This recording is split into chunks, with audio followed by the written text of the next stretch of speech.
Good afternoon, and welcome back to the Expansion of Consciousness. I'm your host, Jason Medlock, and I don't know if you watched the last show, but it was absolutely fabulous. We had really a lot of fun just talking about different ways to grow your spirituality, different ways to use different modalities to increase your abundance, to increase the awareness that you've been looking for in your life, with your kids, in your business.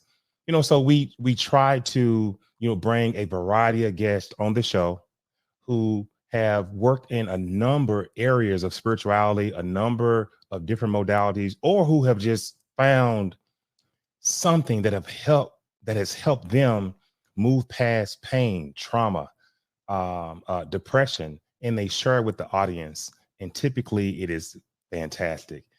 So tonight we have C.K. Collins, an award-winning publisher, owner of a hyper local publishing company, just a fabulous, fabulous person who's used traveling to feel the appetite of her soul, who's used it to embark on a new journey. But a little bit about CJ, also known as Kelly, was an award-winning publisher and owner of a hyperlocal publishing company in Nashville, Tennessee area. She sold her company and retired from the industry in 2021, believing that traveling feeds the soul and grows the heart and mind. Kelly embarked on a 2-year travel sabbatical to write her book. Her travels include destinations such as Utah, the Grand Canyon in Arizona, Buenos Aires, Patagonia, Portugal, Spain, Italy, and a 30-day sailing rally from Los Angeles to Las Paz, Mexico. After experiencing significant loss over 5 years ago, Kelly was searching for a new life, her new joy, and her new love. She chose to do the hard work to heal and found a new path to empowerment. She chose to swipe right for herself, and she did some dating too. Without any further ado, we're going to go ahead and bring on CK, also known as Kelly. Hey there, CK. How are you doing? I'm doing great. Thank you for having me on, Jason. No problem. No problem. I had fun reading your bio, and at the end of it, did some dating too. Now that's so all over the world. all over the world. And the fact that you've traveled and you found your soul's purpose, and fueling that by traveling, I think that's absolutely wonderful. Oh, thank you. Yeah, it was definitely a crazy thing I did. That's what I call it in my book, the crazy thing I did. I sold my house, I gave away everything, and just took this chance on myself and literally traveled the world and just tried to learn everywhere I went. I tried to experience culturally everything that existed where I went, and just tried to learn from the people, because every culture has different things going on, whether it's spiritually or economically or religiously. There's just so much to learn from people if you'll just go there and open up. Okay, so we're gonna have to go back because Sorry. the number of places you've traveled and describing how you just sort of offloaded things that were material. Let's talk about what led up to that moment, and what were you thinking, and how were you feeling, and what happened? Well, in 2017, it became, well, I got the knowledge that there had been a betrayal in my marriage. And Right. so I, had to make some tough decisions. And I decided to get divorced, and I traveled uh, for about a 500-mile hike in Spain, and that's called the Camino de Santiago. And that's really what opened my mind to traveling solo. And when I came back, well, while I was there in Spain, I decided to sell my business. And so when I came back, I had gone through a lot of spiritual awakenings on the Camino. So I'm always happy to talk about that. But when I came back, I sold the business and I had to stay for 3 years. And so the whole time during those 3 years, I was dreaming big. And it was a gradual process, but luckily my brother was my financial advisor. So I kind of gave him this inkling that I might do the crazy thing. And I just walked into his office. I made an appointment and I said, so what if I sell my house and I give away everything and I just travel? And so he helped me figure it out. Wow. Divorce is hard. Yeah. And it sounds like it got you really stuck. So what things did you do to get unstuck? I mean, because you started to travel, and so what happened? Well, that first hike, the Camino de Santiago, which is a very spiritual hike, it's actually called a pilgrimage. Right. That was an awakening for me. And I met a lot of people from all over the world, South Africa, Australia, different places in America, Sweden, Germany. It's just a really amazing thing when you're on that path because everybody else there is also in search mode. They're all there Mm, to try to answer some kind of question. And so something just comes over you, and you just instinctually know how to open up yourself, but also how to make space for someone. That's really where I learned to make space for someone else so that they could share. And right. yes, I learned when they gave me advice, but I really learned the most when I made space for someone else and they shared their story because Wow. stories are how I believe human beings learn the best. Hmm. It's not about you should do this and you should do that. Giving advice is, it is what it's worth. It's someone's opinion. But when you listen to someone's story who's been through what you've been through or has been through worse and has come through it on the other side, then that's when I felt like I learned the deepest. And I guess I'm a storyteller at heart. And so maybe not everybody learns that way, but that was super impactful to me, was just to learn how to do that, how to be there for someone else and how it benefits you. Yeah, divorce is pretty prevalent in our society and Mhm. difficult for kids and difficult for both the spouse. I mean, both people in the marriage. So I definitely get it. And I know there's a lot of healing involved when you do actually make that decision. And it's just one of those things that you try to get by, and you try to do your best. And I've been through that situation, so I do understand that. Yeah. So you're out here traveling, and you're going to all these different places, learning how to travel alone, which brings peace within itself. Yes. You're able to just work within. How did you prepare to travel? Was there anything in particular you did? For the Camino, I did train quite a bit. I trained for about Mm, 4 months, and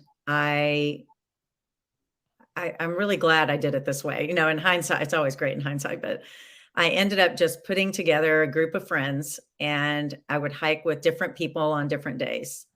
right. And again, I didn't realize what was happening, but they were making space for me to Mhm. tell my story. And so I was already healing before I even left for Spain because all of these people, I mean, I called it my walking therapy. Right. So, and so they're all helping me. And I think part of the whole divorce thing is you get stuck and you can't really figure out why. Yes, it hurts, but what is it that hurts? And what was my part in this? And boy, coming to grips with what was my part in this and talking that through. But and all of that leads, up to the book where I talk about anger and pain and forgiveness and self-love. I really believe I was just such a different person 5 years ago. It's hard to believe I'm sitting here saying all these things, but, learning to love yourself after going through something really difficult like that, first you beat yourself up, or you're in denial, and then you're mad at them, then you're mad at yourself, and then, you eventually have to get to where everybody's forgiven. I forgive myself, and I forgive Yeah. other parties involved, and Yes. Forgiveness is yeah, big, and kids too. once we can, you know, move back and relive or understand our hurt, our pain, and come to Mhm. grips with it, and um, give everything to source. Typically, once you, or you wash yourself in purple fire or lavender. I've read the 12 Archangel book with Elizabeth Womack, and she talks about all the healing, all the hurt, and bathing in purple light, things like that. So all this is interesting to me. And you chose traveling as your method of healing. Tell Yeah, us about that. I think because of the Camino and the experience I had then, I mean, I felt the angels. I reconnected with the higher Mm, being, and mm. I literally got, had physical connections with some kind of spiritual being. And I was just so curious about that during and after Well, that I we just, want to know. We want to know more. Don't go surface. We want more information on that because we love to hear about things like that. yeah. Well, Yeah. I think I connected with a group of people, and on the Camino, when you connect with people, they call it the Camino family. Okay. And after a couple of weeks of walking with them, and we would walk by ourselves during the day, but we would always hang out at night. It was everybody has a different way that they prefer to hike. And um, one day I was like, or the night before, I said, tomorrow I need to walk by myself. I'm having fun, but I came here to get some work done. And so, yeah, stop having fun. And so I left the hostel, and I realized I had forgotten to fill up my water bottle. Well, this is one of the days where you have about 8 hours with no access to water. So I had to turn around and go back. And then I saw my Camino family, and they were leaving. And I was like, I had left like 30 minutes before so I could be by myself. And so I'm kind of frustrated, and I'm grumpy, and I'm not normally grumpy. So everybody was kind of laughing at me. What happened to chirpy, funny Kelly? And so I get down the road away from them, and I am in feel sorry for myself mode. And why doesn't he love me? Why did this have to happen? Why me? Why me? Why me? Right. But the big question that I was literally asking the universe, now that I think about it, now that I understand what I understand, I was saying, why doesn't he love me? And I'm walking by myself. There's nobody within 50 yards of me. I have a 20-pound backpack on, and I feel this poke in the middle of my back. Not only could nobody could even get to my back because there's a big backpack, but there wasn't anybody around me. And I just was looking around. It was kind of frightening. Yes. And I was like, what? And I heard, he does love you. He does love you. He does love you, 3 times. And of course I was like, no, he doesn't. And I got was overcome. I started crying. I'm just bent over, with my hands on my knees, and my friends caught up with me, and they're like, "Are you okay?" And I'm like, "Yeah, something weird just happened, Mm, but I don't want to talk about it. I don't want to talk about it." And they're like, "Okay, well," so one of them stayed behind me. They were freaked out. right. One of them went ahead of me, and I'm walking again, and, I had another question, and I didn't do it on purpose, but I kind of went through that same process, and then I got poked again. So I call these the pokes, but it happened 3 times that day. And the second one was, I don't want to lose my in-laws. I love my in-laws. They're Yeah. they're my parents. I'd been married for 31 years, and 2 years before that, they were my people, and they had lost their only daughter, and so I think, we were really close. And I kept thinking, I don't want to lose them. Am I going to lose them? Am I going to lose them? And I got poked again, and it was, they love you. They love you. Oh, They wow. and then the third one was about my kids. But yeah, it was my first real um poke you in the back experience. But it Wow. was so real and it was so beautiful. And I came home just so curious, and my one friend said it's a spiritual guide. My mom said it's the Holy Spirit. My other Yeah. friend said it's an angel. And so I said, I think it's all of those. I think they're all one. I mean, I think a lot of us call the same thing different words. Yes. So meditation can be prayer. Prayer can be meditation. I think And I that say that all the time.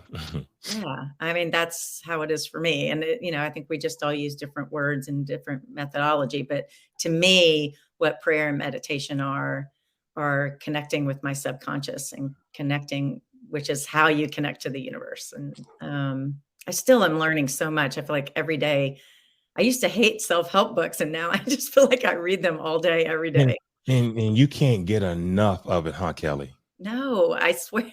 It's And I have like all these eating references in my spaghetti. book, and I'm trying to read them all, and, it's just It's like drinking your favorite cup of coffee or eating spaghetti or your favorite food. It's just, once you are on that path of right. of knowledge and understanding that you yourself can do anything that you want to do or be anything you want to be. That's an awesome feeling to know that.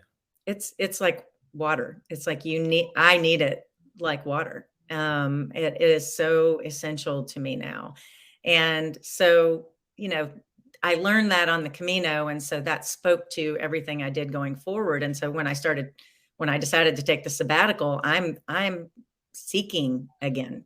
I want these connecting with the universe experiences. I want to feel that poke. Yes. Yes. And, there were certain parts of the divorce that I got over more quickly, and there were parts that I didn't. But I definitely started dating too soon, and I didn't work on myself as much as I could have. But when I wrote this book, it was in really out of gratitude for all of the advice that had been given to me, and I write about signs and perspective, Mhm. and it was all of these women that I interview in the book. It's the culmination of them got me to where I am right now. And it was an amazing gradual experience. Yeah, so we're gonna get to your book, but I'm still fascinated by the circle of friends that you had that helped you through this. And when you said a minute ago you interviewed them, or I was like, okay, I know that was fun. So were they ever nervous about you interviewing them, Oh yeah. talking about like these very open, revealing, revealing topics? Yeah. I mean, and because I'm good. I mean, so three of them I met on the Camino. Okay. So, we had that tight knit bond where pilgrims just immediately trust each other. It's just an incredible thing. And one person I've been friends with her since middle school.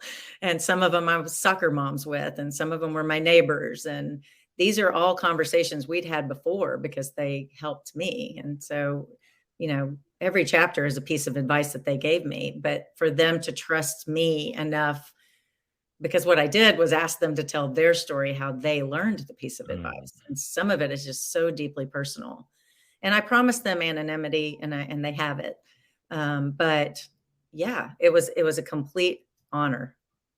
And I will always be forever grateful that they trusted me like that, because I really think it's going to help people. It already is helping people. I've had great feedback, but Wow. Okay, so I want you to talk about this young lady right here. Just let me know if you know her or not, and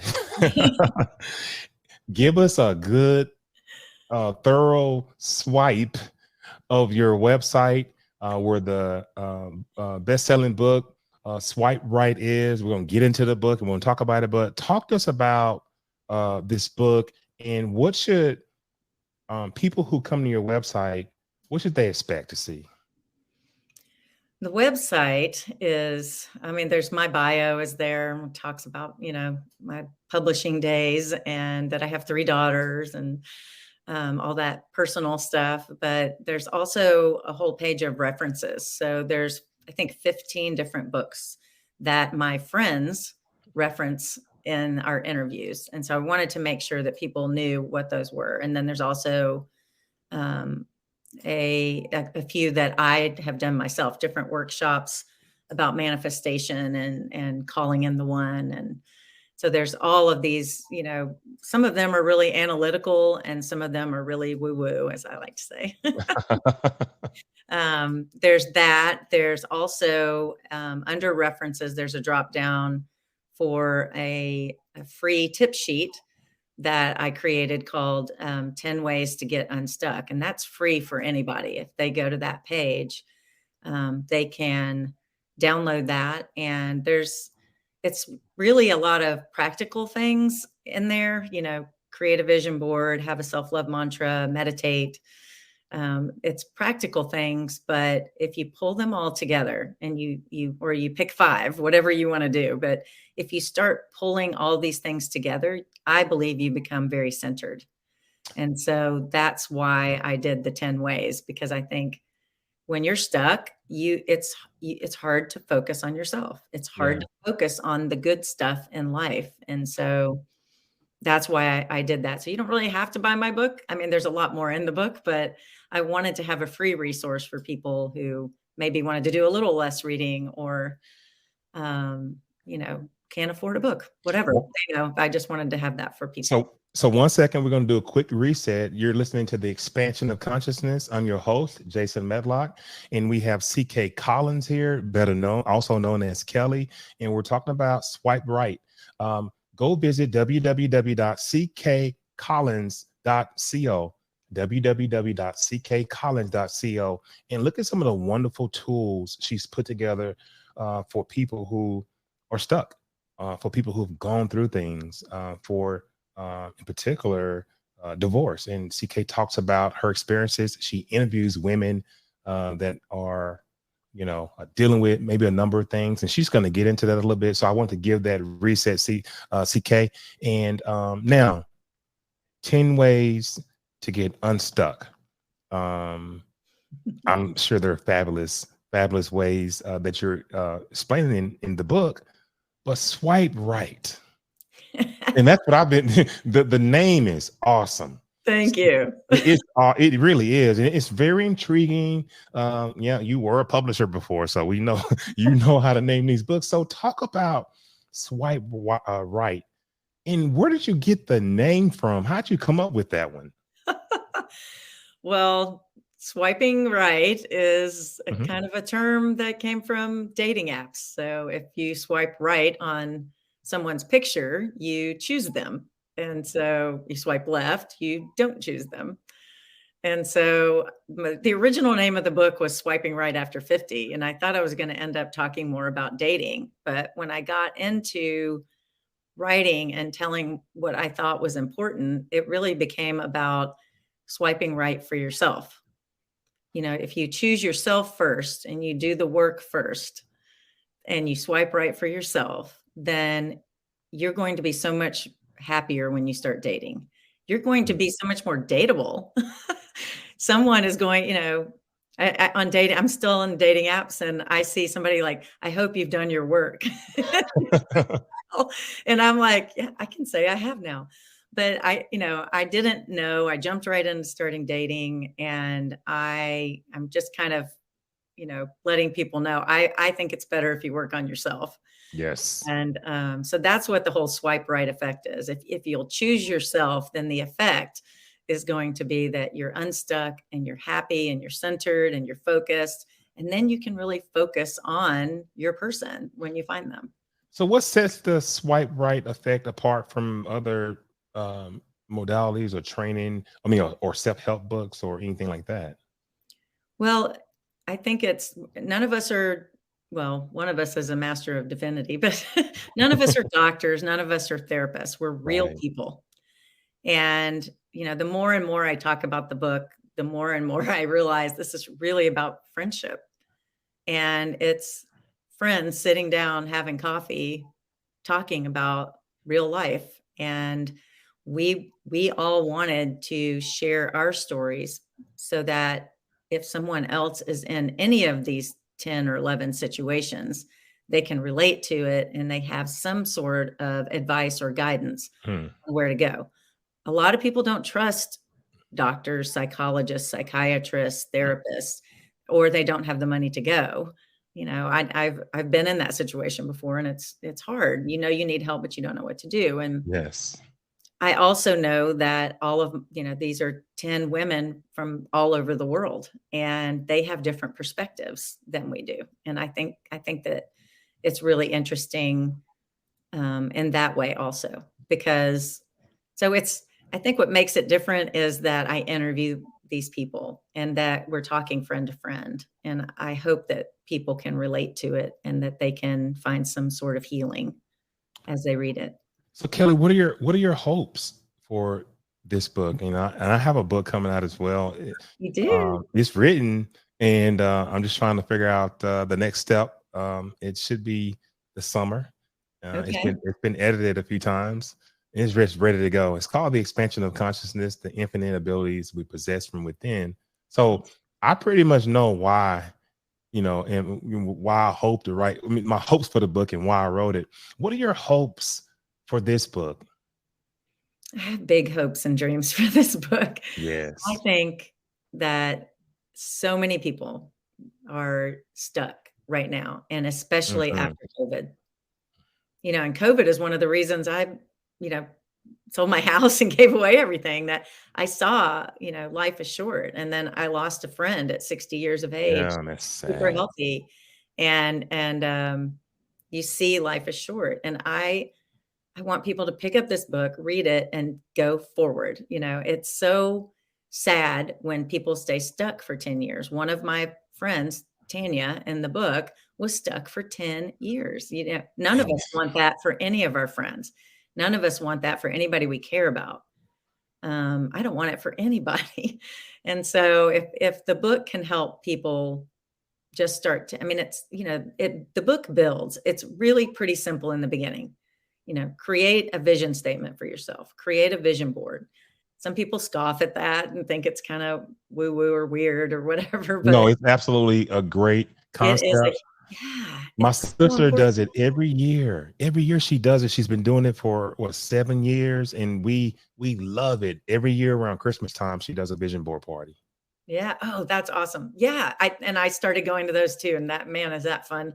Yes. But it started on the Camino. My friend said, "Have you done a vision board?" It's her, what's her name in the book? Brandy. Everybody has an anonymous, nickname in the book. Right. But so she asked me, "Have you ever done vision board?" And I said, "No." And I said, "Well, I don't have a cork board in my backpack, so I don't know how I'm going to do a vision board." And she said, "Use words. Open your notes app on your phone and start writing down things that you love. And can you write down 5 things that you love to do? 5 things that you want for yourself." And that's how I started doing vision boards, was just with words. And so Now I see how they started coaching you now. that's Book, number 1. vision. It's interesting you said that because uh, this past December was our first year doing the vision board without paper. We did it all digital on our cell phones and on our Right. iPads. Isn't that cool? And I didn't really know you can go to Canva. Canva, the app where they, I it's use it for everything. I use it for everything too. But you can go on Canva, and if you type in vision board, pops up all kind of templates. So we were getting those templates, and then we were using Adobe and a lot of other the software, all the streaming apps that where you can go find photos or what have you, and we Oh, did yeah. it that way. Yeah, Canva is amazing. There's all kinds of apps that do it. There's one that's actually called Vision Board app. Okay. Yes. And another creative way to do it, I had a life coach when I retired and took off to do this. I And kind of don't we all have coaches? I needed one. Somebody else is a coach around here. Yeah. Not me. And I have a coach. I'm a coach and I have a coach.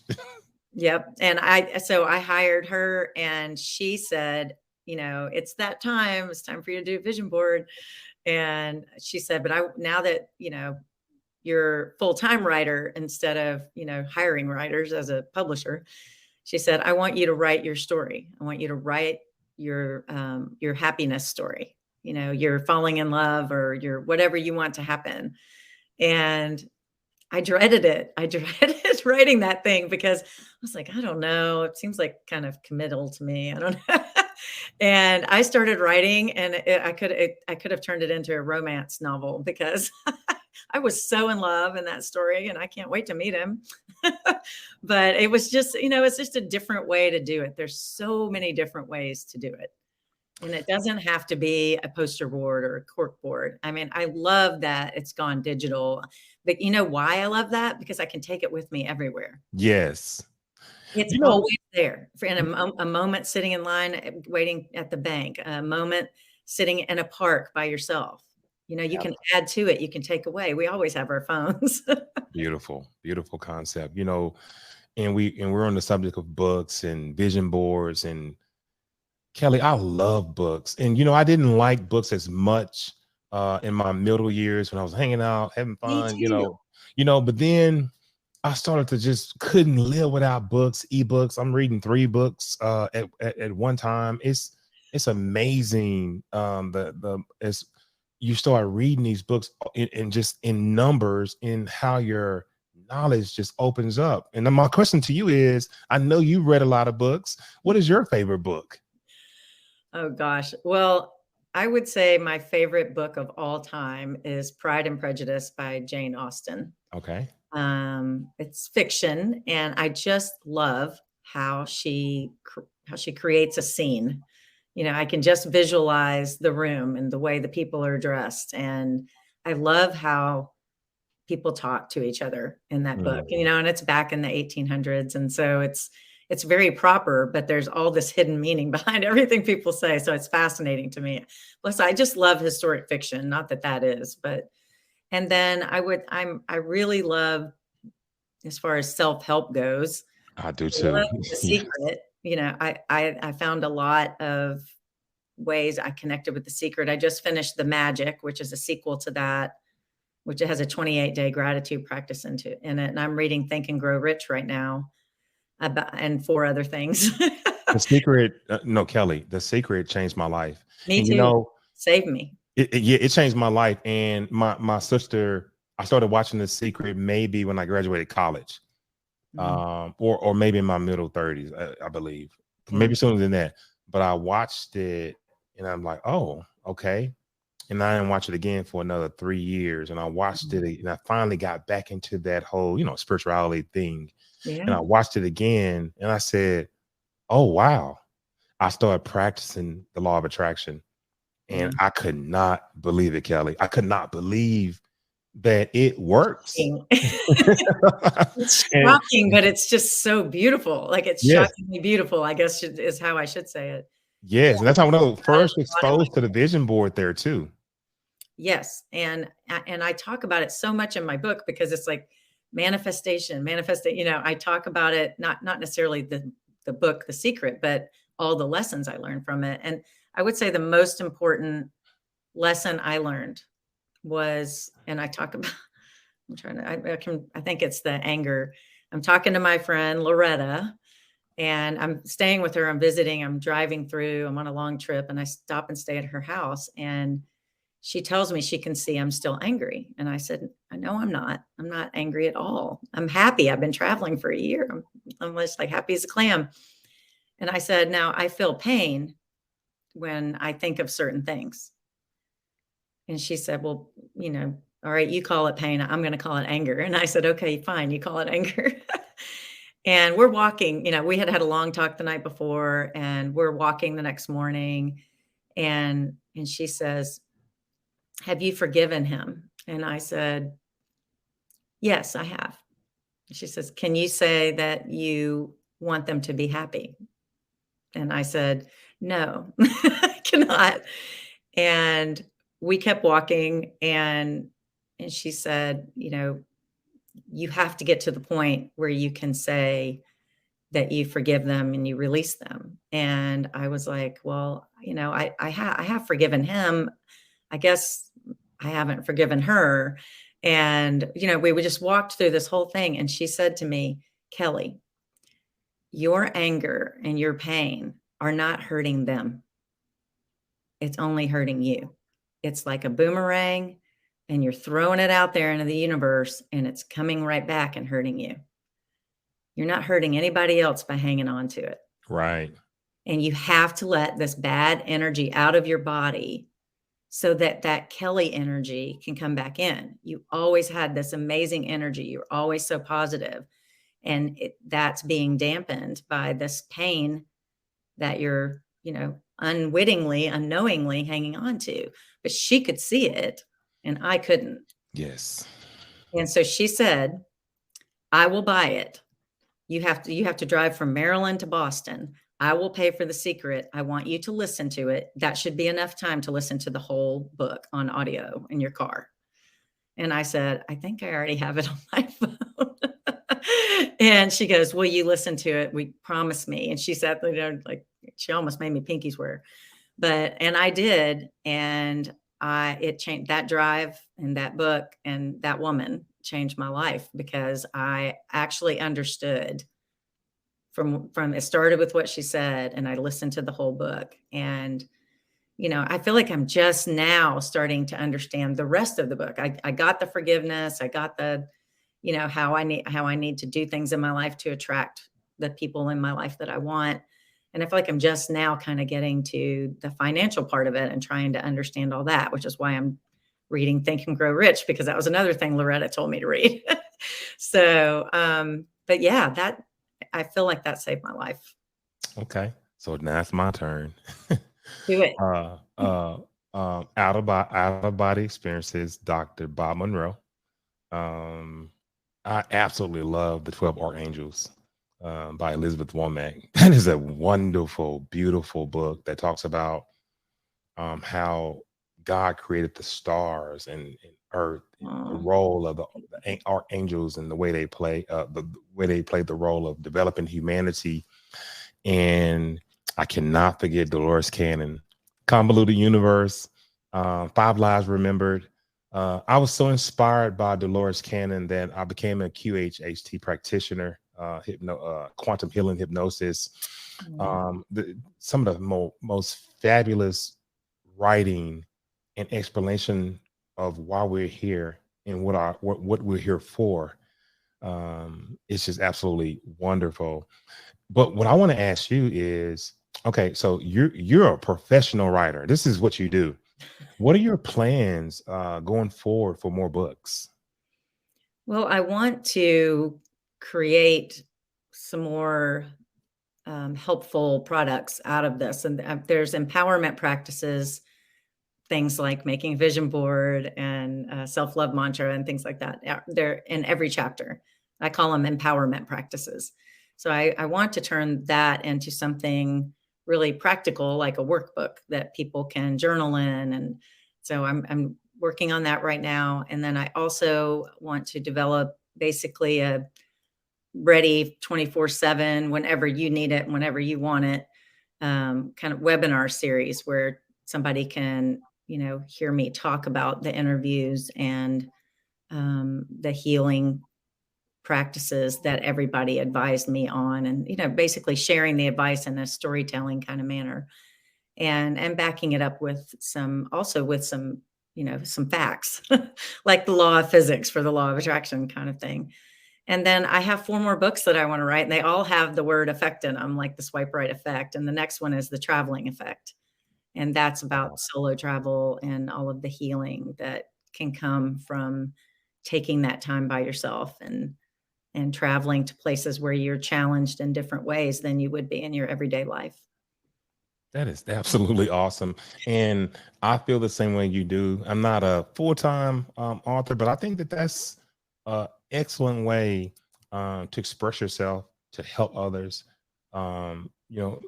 Just like your book, my book is full of self-help strategy, but mainly exploring every modality and what I did to learn it. How did it feel? What did it do for me? And how I know it can help you. So it's just wonderful once you get in that rhythm of writing what's on your heart.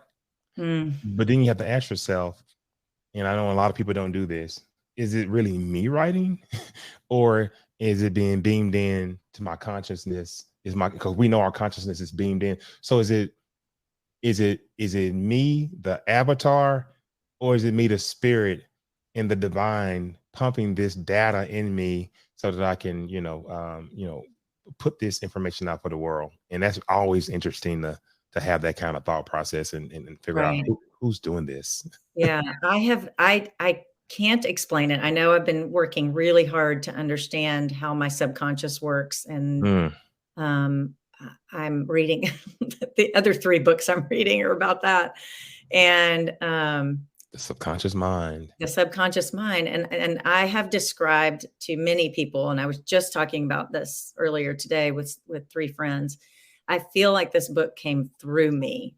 Like Yes. I am the vessel. I am not I am the author, and it's because somebody has to claim it in the earthly presence here. But I do feel like it was a holy gift. I think it was very sacred moments that I had with my friends, and I feel like I was divinely connected with all of these people.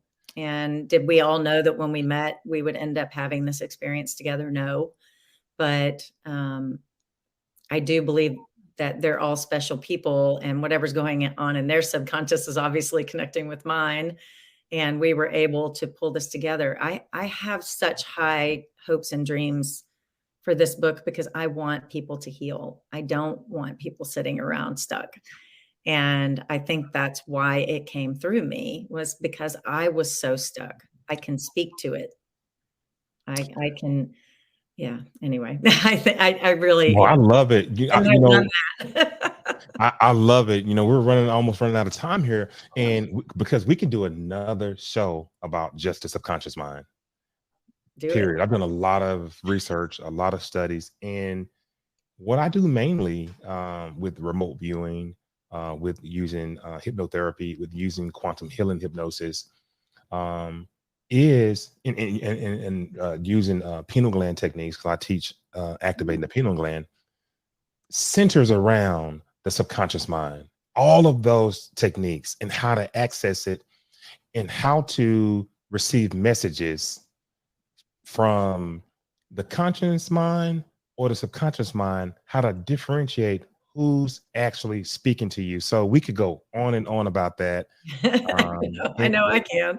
Exactly. So before we leave tonight, is there anything you want to share with the audience? A last piece of advice. I can tell you this: I will be buying the book for my sisters, and I'm gonna get one for me too. I want you guys to go out there and support CK, also known as Kelly. Support her, and let me put the website back up: www.ckcollins.co. www.ckcollins.co. And there's a number of us who are stuck, and I think this can help. But go ahead, CK.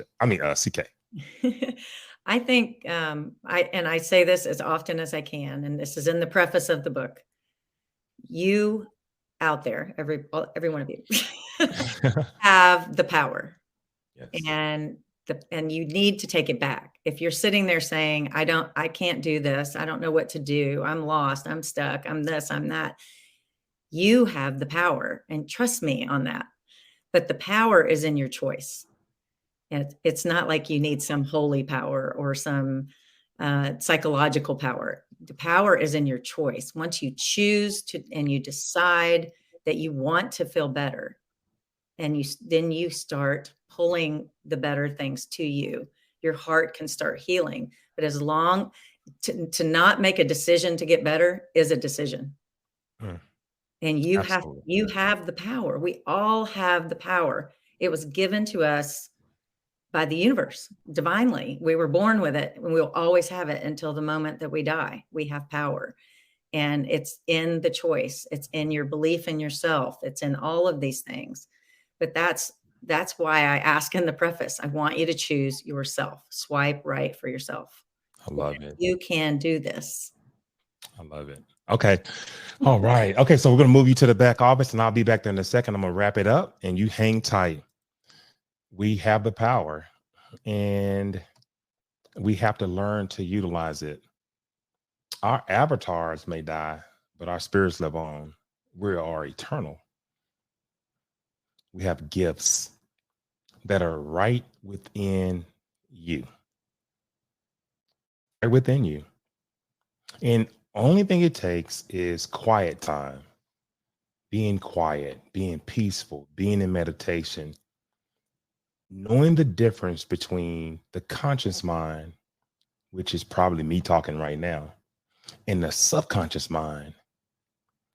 Knowing the difference when they speak to you is very, very important. And you can only know that, you can only achieve that by moving within and spending a number of days and weeks meditating, being at peace, taking hikes, doing things that calm you, and you're able to tap in. I'm just so happy that Kelly came on and to share Swipe Right, um, for women, and mainly for anyone who has experienced being stuck. I encourage you to go out, go purchase her book, go to her website, and maybe there's something there that can help you move yourself to the next level. What a fabulous, fabulous, fabulous guest. And I'm so glad she came on. Just a twist, a new conversation, books, reading, taking your consciousness to another level. This is what it's about. I'm going to leave you with three things: relax, trust, and discover. Thank you for listening to the Expansion of Consciousness, and good night.